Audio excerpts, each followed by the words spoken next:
ये तो साफ साफ एक रोता हुआ बच्चा लगता है, लेकिन मैं इसे हर दिन गले लगाता हूँ। ऊपर से ये हमेशा गर्म भी रहता है, बिल्कुल नए फोन की बैटरी की तरह। सिर्फ इसलिए क्योंकि यही वो चीज थी जिसे मैंने बांध रखा था। जब तक मैं इसे बड़ा होने तक ट्रेन कर दूं, सिस्टम मुझे शानदार इनाम देगा। मेरी किस्मत भी अजीब थी। मैं अभी अभी इस उजाड़ पहाड़ पर पहुंचा था कि अचानक मेरे सामने सिस्टम खुल गया। 30 सेकंड के अंदर अपना पालतू चुनिए। मैंने सोचा, वाह, अब तो जिंदगी सेट। मैं एक सफेद लोमड़ी चुनना चाहता था, जो बाद में खूबसूरत लड़की बन जाए। अगर बिल्ली भी मिल जाती तो भी ठीक था, लेकिन चारों तरफ देखने पर मुझे सिर्फ सूखा जंगल दिखा। मैं पेड़ के सहारे खड़ा होकर सोच ही रहा था कि अचानक मैंने सिस्टम से पूछा, भाई, स्किप का बटन नहीं है क्या? लेकिन सिस्टम ने मेरी बात सुनते ही एक न्यूबी गिफ्ट पैक फेंका और ऐसे गायब हो गया जैसे उधार मांगने वाला दोस्त ऑनलाइन से ऑफलाइन हो जाता है। फिर क्या, वही सूखा पेड़ मेरी पत्नी बन गया। हाँ, मेरी पत्नी।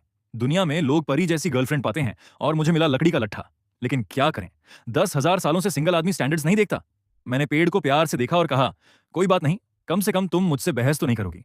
फिर मैं उसे गले लगाने आगे बढ़ा ही था कि अचानक बूम!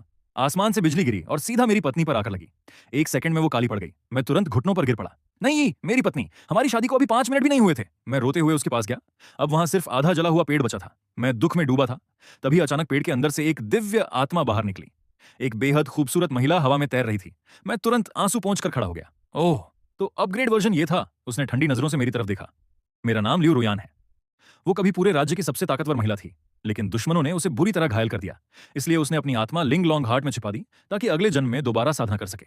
लेकिन किस्मत इतनी खराब थी कि वो आत्मा एक सूखे पेड़ में फंस गई। मैंने कुछ सेकंड उसे देखा, फिर धीरे से पूछा, तो टेक्निकली क्या तुम अभी भी मेरी पत्नी हो?